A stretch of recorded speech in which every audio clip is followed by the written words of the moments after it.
विदर्भातील लाखो भाविक भक्तांचे श्रद्धास्थान असलेले पुरातन पुण्य पवित्र स्थळ श्री विठ्ठल रुक्मिणी संस्थान श्री क्षेत्र कौंडण्यपूरचे नाव ऐकताच डोळ्यासमोर भावविश्व उभे राहते।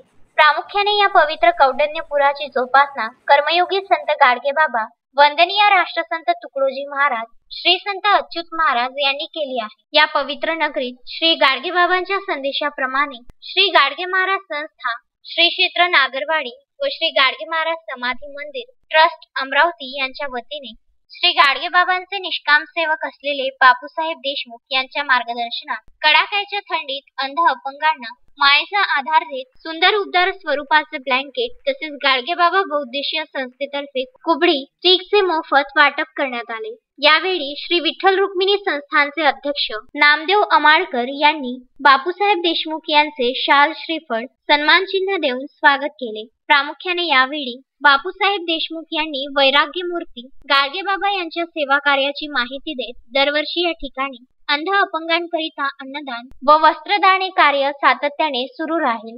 सोबतच महाराष्ट्र शासन विकास आराखड्याच्या माध्यमातून या पुरातन स्थळाचा विकास करण्याबाबत शासन स्तरावर प्रयत्न करू असे प्रतिपादन बापूसाहेब देशमुख यांनी याप्रसंगी केले। तसेच या कार्यक्रमाचा सुवर्णयोग तथा संयोजन हरिभक्त परायण सर्जीराव देशमुख यांनी करत सरतेशेवटी आदरणीय बापूच्या सेवा कार्याला उजाळा दिला।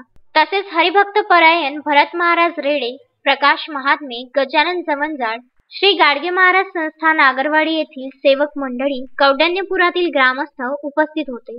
तसेच परतीच्या प्रवासादरम्यान राजुरा बाजार ग्रामपंचायत तर्फे नीता राऊत व समस्त गावकरी मंडळी यांनी श्री बाबांच्या प्रतिरूप सेवार्थ प्रचार वाहनाचे पूजन केले। यावेळी वृद्ध मायबाप व गरजूंना ब्लँकेटचे वितरण करण्यात आले। सुयोग गोरले, विदर्भ न्यूज, चांदूर बाजार।